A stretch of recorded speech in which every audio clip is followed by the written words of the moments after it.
Good evening, everyone. Welcome to my channel, Dhoni Classes.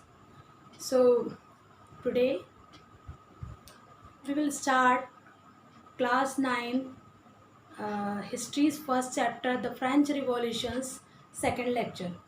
So, student, in last chapter we read about the that society that was divided in three category: clergy, nobility, and third estate. So, you all know that in last lecture I told that society was divided in three category, and Louis XVI was a king, and Louis XVI suddenly raised the price of bread. This was discussed last lecture में हमने पूरा पढ़ लिया था कि किस तरह से लुइस 16 जो रूलर बने उन्होंने किस तरह से ब्रेड के प्राइस को बढ़ाया और इकोनॉमिक फाइनेंशियल्स को उसको कंप्लीट करने के लिए जो फाइनेंशियल से फेस कर रहे थे उसको कंप्लीट करने के लिए मेन जो था वो थर्ड स्टेट को सफ़र करना पड़ा. सो 14 जुलाई 1789 was the first date when the third state peoples started to revolt against the king. वहाँ से एक पर्टिकुलर एक टाइम स्टार्ट हुआ जो इमीडिएट कॉज जिसको कह सकते हैं वो स्टार्ट हुआ जब 14 जुलाई 1789 को थर्ड स्टेट पीपल्स जो है वो सामने आए और उन्होंने रिवोल्ट स्टार्ट किया. सो रिवोल्ट की बिगनिंग तो हो गई, बट क्या लुइस 16 जो रूलर था उन्होंने उनकी बातों को मान लिया या उन्होंने अपना जो एजेंडा रखा या उन्होंने जो पर्टिकुलरली अपनी बातों को अपने जो ओपिनियंस को उनके सामने रखा, तो क्या ऐसा हो पाया? So we will discuss in this lecture. So for this I wrote some points here. ये सेकंड पॉइंट है उसमें कि growing middle class demanding and to privileges.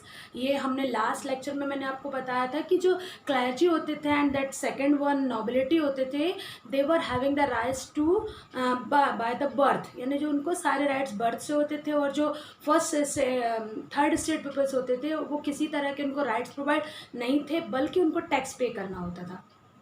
ये लास्ट लेक्चर में आपको बता चुकी हूँ.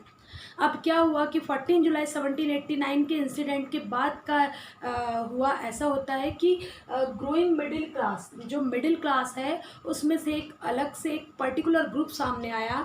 जैसे I wrote here peasants and workers lacked resource to bring change in social and economic order.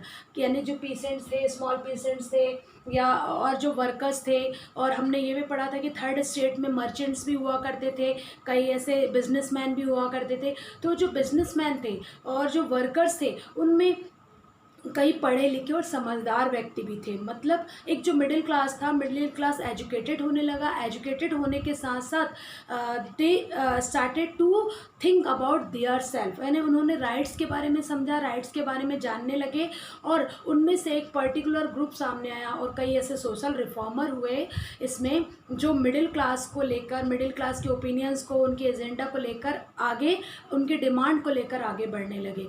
उसमें से जॉन लॉक थे, रूसो थे, रूसो के बारे में हम सभी जानते हैं, और मॉन्टेस्क्यू थे. इन्होंने एक सोसाइटी की, एक सोशल उसकी सोसाइटी के बारे में इंट्रोडक्शन दिया था, और जिसमें से जॉन लॉक और जो दूसरे व्यक्ति रहे हैं रूसो, उन्होंने एक बुक लिखा था. बुक का नाम है the two treatise of the government. यानी two treatise of the government के जरिए उन्होंने ये बताया कि किस तरह से जो व्यक्ति है उनमें जो राइट्स, जितने भी राइट्स हैं वो बर्थ से नहीं होते, बल्कि उनके एजुकेशन से, बल्कि उनकी क्वालिटी, उनकी जो कॉम्पिटेंसीज होती है, उनकी क्षमता होती है, उसके अकॉर्डिंग उनको राइट्स प्रोवाइड किए जाने चाहिए. सो ये जॉन लॉक और रूसो के कथन थे. और एक और बड़े सोशल रिफॉर्मर हुए मॉन्टेस्क्यू ने the spirit of laws book introduce की. उसके अकॉर्डिंग उन्होंने बताया, क्या बताया था उन्होंने, कि सोसाइटी में जो भी बेनिफिट होता है, इंडस्ट्रियल्स के लिए जो भी बेनिफिट कमाया जाता है, जो इंडस्ट्री में जो प्रोडक्शन होता है, वो सब थर्ड स्टेट के पीपल्स करते हैं. तो ऐसा क्यों ना हो कि थर्ड स्टेट के पीपल्स को भी उसकी जो बेनिफिट प्रोवाइड की जाए, इम्पोर्टेंस प्रोवाइड की जाए. तो इस तरह से यहाँ पर मैंने कुछ पॉइंट्स लिखे हैं, उस पॉइंट्स बेस पर और आपको बता देती हूँ. फर्स्ट दिया है peasants and worker lacked resource to bring change in social and economic order. जो पीसेंट्स थे, वर्कर थे, उन्होंने बहुत सारे ऐसे चेंजेस किए जिसमें सोशल और इकोनॉमिक ऑर्डर को चेंज करने के लिए रिसोर्स अवेलेबल करवाए, नए नए रिसोर्स अवेलेबल करवाए। नेक्स्ट था responsibility fell on prosperous and educated members of third state. जो सारी रिस्पॉन्सिबिलिटीज़ थी वो एजुकेटेड मेंबर, थर्ड स्टेट के एजुकेटेड मेंबर्स ने अपने ऊपर ले ली कि हम इस सोसाइटी में, हम इस जो गवर्नमेंट, जो भी कंट्री है उसके अंतर्गत एक नई ग्रुप को इंट्रोड्यूस करेंगे और वो अपने राइट्स के बारे में बात करेंगे। सारी रिस्पॉन्सिबिलिटी ये थर्ड स्टेट के एजुकेटेड पीपल्स ने अपने हाथ में ले ली। फिर आगे देखिए, आगे था प्रॉस्पेरस मिडिल क्लास इमर्ज।